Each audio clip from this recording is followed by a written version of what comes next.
પાછો નવો જન્મ દઈ દે. આપણે પૂન કર્યું હોય તો આપણે નવો જન્મ દે. પાપ કર્યો તો આપણે બાંધી દેજો. કોણ બાંધી દે? હમણાં બીજું કોણ? કોઈ અમારો પાટો લઈને આયા નથી તો આપણે મરી નહીં જવાનું. લટકતા હોય ને એ વિયા જાય. આપણે વાત કરવી એમાંથી ને વી જાય. ભગવાન આમ મોત આમ ખાતા ખાતા દઈ દે, આમ હાલતા હાલતા દઈ દે, બેઠતા બેઠતા દઈ દે, એ મોત સારું. બાકી આ કચરાની મોત તો નહીં હા. બધી વાત તમે કોઈ હું નો કરી કી કરે છો ખરેખર સાચી વાત છે બધી. કે જેના નસીબ હોય જેનું કિસ્મત હોય ને એનો જ ગિરનાર ઉપર મોત આવે નકર નો આવે. મોત કેવું સારું કહેવાય. જ્યાં ગિરનાર ઉપર મોત મળે નહીં સારું. જેના ભાગમાં હોય ને એને જ મળે બાકી નો મળે. તો ગિરનાર જવું જોઈએ ને મારે?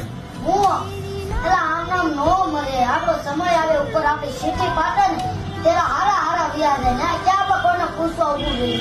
આપણે મળવી ત્યારે આપણે લાઈફમાં જ ઉભા થઈને